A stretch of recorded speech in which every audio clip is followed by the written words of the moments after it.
Unité de valorisation des déchets. Lancement des travaux à Anjalanje. La gestion des déchets est un défi majeur auquel sont confrontées de nombreuses villes dans le monde. Antananarive n'échappe pas à cette réalité puisque chaque jour, la ville produit environ 1500 tonnes de déchets. Grâce à la collaboration entre la commune urbaine d'Antananarive, la société municipale d'assainissement et la société API Solutions, une unité de valorisation des déchets verra le jour à Anjalanje en 2025, avec l'appui d'investisseurs.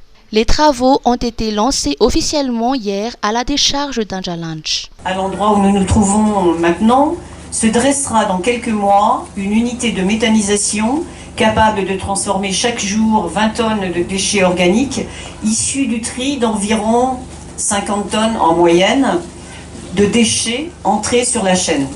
Le projet contribuera doublement à la souveraineté nationale avec à terme 12 000 tonnes par an de gaz et 40 000 tonnes par an de compost. La production du premier mètre cube de gaz est prévue pour mars 2025.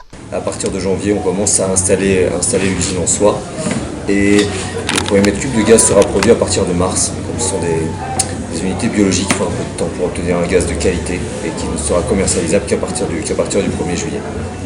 Et ensuite, on attend quelques mois de retour d'expérience et on lance l'unité 2 qui, elle, permettra de transformer 200 tonnes de déchets par jour. Et puis ensuite, on va installer successivement différentes unités. Le but étant de quadriller la ville avec des unités pour faciliter aussi le travail de la SMA avec une unité. La première est à l'est, à Anjalanje. La deuxième unité sera sûrement au nord ou à l'ouest, au sud de la ville, pour séparer la ville en 4 zones, pour que les camions de la SMA n'aient plus à traverser toute la ville et à engorger la ville qui est déjà assez embouteillée. Donc au final, on aura 3 ou 4 centres de valorisation des déchets aux points cardinaux de la ville. Le ministre de l'Énergie et des Hydrocarbures, Olivier Jean-Baptiste, a été l'initiateur de ce projet. Cette initiative est tout à fait remarquable dans la mesure où nous savons tous que la gestion des déchets est un vrai challenge aujourd'hui pour la ville d'Antananarive et les communes environnantes. Et pour preuve, quand nous entrons dans les périodes de saison de pluie, de l'arrivée du litchi, des mangues, etc.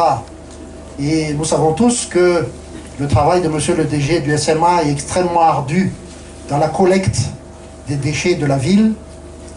Je pense que cette initiative est une solution pour avancer vers la vraie durabilité.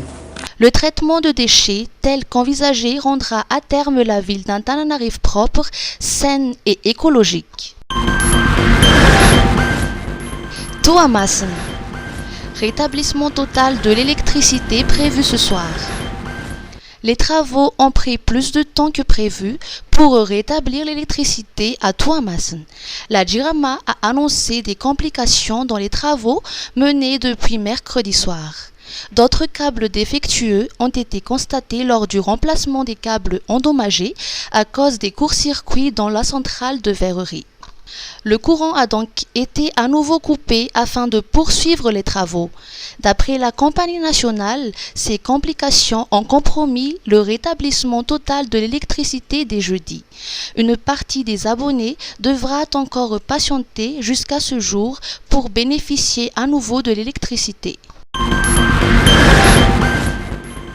11e édition du Festival Somaro. Lucky Dube Band parmi les participants. La 11e édition du Festival Somaro se tiendra sur la place principale d'Aboudfan de Nousbelville du 7 au 11 août 2024. Ce festival offrira 5 jours de musique, de spectacles et d'échanges culturels. Somaro promet d'être un événement culturel d'exception avec la participation de célèbres artistes étrangers de France et d'Afrique du Sud, à l'instar de Lucky Dube Band ou encore de Djangeli, connu sur son titre à succès Petit Génie. Les artistes malgaches se mêleront aux artistes étrangers pour offrir au public une expérience musicale unique.